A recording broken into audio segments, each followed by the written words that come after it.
안녕하세요. 책을 읽어주는 아빠 구리구리 청구리. 우리 조수 같이 읽을 저의 딸 나와주세요. 안녕하세요. 리엘 이리엘. 헬로. 오늘은 저희가 백조의 왕자를 읽을 거예요. 백조는 오빠도 죽는 거예요. 백조가 된 거. 아, 그래요? 한번 읽어볼까요? 궁금해요. 백조의 왕자. 한스 크리스티안 안데르센 원작이네요. 안데르센이 유명한 작가죠. 아주 먼 옛날 아름다운 궁전에 마음씨 좋은 왕과 왕비가 11명의 왕자와 1명의 공주와 함께 살았어요. 막내인 엘리자 공주는 모두의 사랑을 듬뿍 받으며 자랐지요. 그러던 어느 날 왕비가 그만 세상을 떠나고 말았어요. 얼마 지나지 않아 왕은 새 왕비를 맞이했어요. 너무나 뻔해 앞단의 그런. 아니 다 새어머니예요? 새어머니. 그러니까. 신데렐라 새어머니? 맞아. 새어머니? 맞아. 별로 재미없어요 새어머니가. 그러니까 그리고 마음씨도 약해, 고약해 막 보면.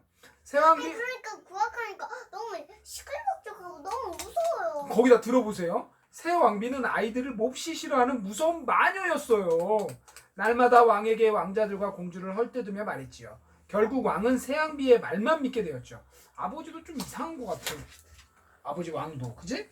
어느 날 왕비가 왕에게 말했어요. 엘리자는 몸이 너무 약해서 시골에서 좀 쉬는 것이 좋겠어요.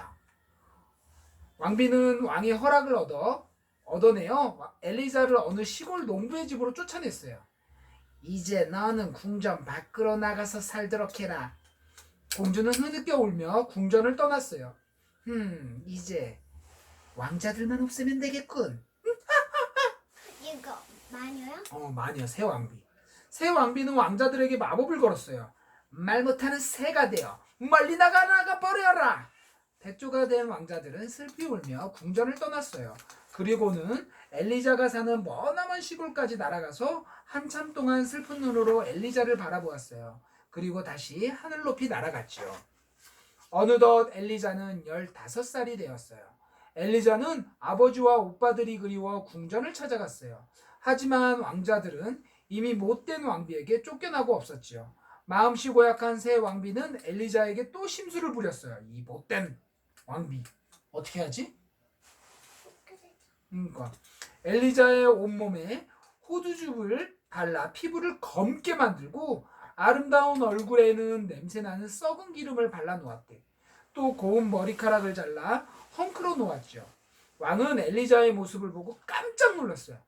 이 아이는 내 딸이 아니다. 어서 궁전 밖으로 내쫓아라. 아빠도 좀 그래, 그지? 엘리자는 몹시 슬퍼하며 오빠들을 찾아다녔어요. 엘리자는 배가 고프면 주렁주렁 열린 사과를 따먹고 날이 어두워지면 덤불 속에서 웅크리고 잠을 잤지요. 그러던 어느 날 엘리자는 숲속에서 한 할머니를 만났어요. 할머니, 혹시 11명의 왕자들을 못 보셨나요? 글쎄, 못 뵀는데 하지만 저 멀리 강가에서 금관을 쓴 백조 11마리가 헤엄을 치는 것은 보았지. 할머니는 엘리자에게 강으로 가는 길을 알려주었어요. 엘리자는 시냇물을 따라 걷고 또 걸었어요. 마침내 엘리자의 눈앞에 넓은 강이 나타났어요. 하지만 백조들은 어디에도 보이지 않았고 백조의 깃털 11개만 모래밭에 떨어져 있었지요. 엘리자는 하나하나 정성스럽게 깃털들을 주워 모았어요. 오빠들, 도대체 어디에 있는 거예요? 엘리자는 눈물을 글썽이며 뉘엿뉘엿 지는 애를 바라보았어요. 바로 그때 저 멀리에서 금관을 쓴 백조 11마리가 엘리자를 향해 너울너울 날아오는 게 아니겠어요? 아, 백조들이다. 엘리자는 두근거리는 마음으로 백조들을 바라보았어요. 그때 깜짝 놀랄 만한 일이 벌어졌어요. 동그란 애가 강 저편으로 사라지자마자 백조 11마리가 눈 깜짝할 사이에 늠름한 왕자로 변하는 게 아니겠어요? 왕자들은 마법 때문에 낮에는 백조로 지내다가 밤이 되면 사람으로 다시 돌아왔지요. 아, 오빠들! 엘리자는 반가운 마음에 소리쳤어요. 엘리자! 엘리자! 엘리자! 엘리자! 오빠들도 단숨에 달려와 엘리자를 얼싸안았지요. 엘리자는 오빠들과 밤새도록 이야기를 나누었어요. 이제는 다시는 오빠들과 헤어지지 않을 거예요. 엘리자, 내일 아침에 해가 뜨면 우리는 아주 멀고 따뜻한 남쪽 나라로 떠나야 한단다. 오빠들은 안타까운 목소리로 말했어요. 싫어요. 제발 저도 데려가 주세요. 부탁이에요. 엘리자는 눈물을 흘리며 이게 오빠들에게 매달렸어요. 오빠들도 가엾은 동생을 혼자 둔 채 떠나고 싶지 않았지요. 그래, 그물을 짜서 엘리자를 태워 데리고 가자. 첫째 오빠가 큰 소리로 외쳤어요. 그날 밤 오빠들과 엘리자는 버드나무 가지와 질긴 갈대로 매우 크고 튼튼한 그물을 만들었지요. 아침이 되어 다시 맥주가 된 오빠들은 엘리자를 그물에 태우고 하늘을 날기 시작했어요. 하지만 엘리자가 탄 그물을 부리로 물고 날아가느라 백조들은 다른 때보다 더 빨리 날 수가 없었지요. 어느덧 날이 저물기 시작했어요. 하지만 아직도 엘리자와 백조들은 바다 위를 날고 있었어요. 큰일이야. 빨리 땅에 도착하지 않으면 오빠들이 모두 사람으로 변해서 바다에 빠지고 말 텐데. 엘리자는 마음이 조마조마했어요. 그렇겠죠. 그때 저 멀리 조그만 섬이 보였어요. 오빠들, 섬이에요. 섬이 보여요. 엘리자와 백조들은 해가 막 지려는 순간 간신히 땅에 닿았어요. 그 다음 날도 백조들은 엘리자를 태우고 멀리 날아갔어요. 다시 저녁이 되자 아름다운 마을과 뾰족뾰족한 성이 보이는 숲에 도착했지요. 오빠들은 엘리자를 위해 조그만 동굴 속에 향기로운 풀로 풍신풍신한 침대를 만들어 주었어요. 아, 오빠들, 내일 아침 해가 뜨면 또다시 백조가 되겠구나. 어떻게 하면 오빠들이 걸린 마법을 풀 수 있을까? 엘리자는 오빠들을 걱정하다가 스르르 잠이 들었어요. 그날 밤 엘리자는 꿈에서 아름다운 요정을 만났어요. 엘리자야, 가시 돋친 쐐기풀로 옷을 짜서 오빠들에게 입히면 마법이 풀린단다. 마법이 풀린다. 알았어, 앞으로 다음 그렇게 할게. 하지만 옷을 다 짤 때까지 절대로 말을 해서는 안 된다. 만약 한마디라도 말을 하면 내 오빠들은 모두 죽게 된단다. 잠에서 깨어난 엘리자는 주위에 쐐기풀이 잔뜩 나인 것을 보고 깜짝 놀랐어요. 엘리자는 그날부터 쐐기풀로 옷을 짜기 시작했어요. 한 올 한 올 짤 때마다 엘리자의 손에서는 피가 났어요. 너무나 따갑고 아팠지만 엘리자는 오빠들을 생각하며 아픔을 꾹 참고 밤낮으로 쉬지 않고 옷을 짰어요.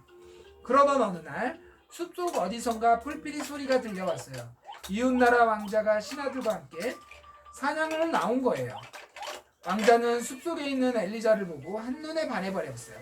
오우, 아름다운 아가씨, 여기서 무엇을 하고 있습니까? 하지만 엘리자는 아무 말도 할 수가 없었어요. 당신 같은 아름다운 분이 이런 곳에 혼자 있다니. 어서 나와 함께 궁전으로 갑시다. 엘리자는 말을 태워서 궁전으로 데리고 갔어요. 아름다운 아가씨, 나의 아내가 되어주십시오. 궁전으로 간 왕자는 엘리자에게 청혼을 했어요. 하지만 엘리자는 슬픈 눈으로 왕자를 바라보기만 했지요. 왕자는 아무 말 없이 옷을 짜는 엘리자를 위해서 숲속에 두고 온 쐐기풀 옷과 쐐기풀을 가져다 주었어요. 그제야 엘리자는 살포시 미소를 지었어요. 그리고 며칠 뒤 엘리자와 왕자는 성대한 결혼식을 올렸어요. 하지만 엘리자는 쉬지 않고 쐐기풀로 옷을 짰어요. 그런데 7번째 옷을 짜기 시작했을 때 그만 쐐기풀이 다 떨어지고 말았어요. 어쩌지? 쐐기풀이 다 떨어졌어. 빨리 옷을 짜야 하는데. 공동묘지에 쐐기풀이 나 있을 거야. 엘리자는 한밤중에 몰래 공동묘지로 갔어요. 그러고는 쐐기풀을 뜯어와서 다시 옷을 짜기 시작했어요. 10번째 옷을 완성하려는 순간 또 쐐기풀이 모자랐어요. 엘리자는 다시 공동묘지로 갔어요.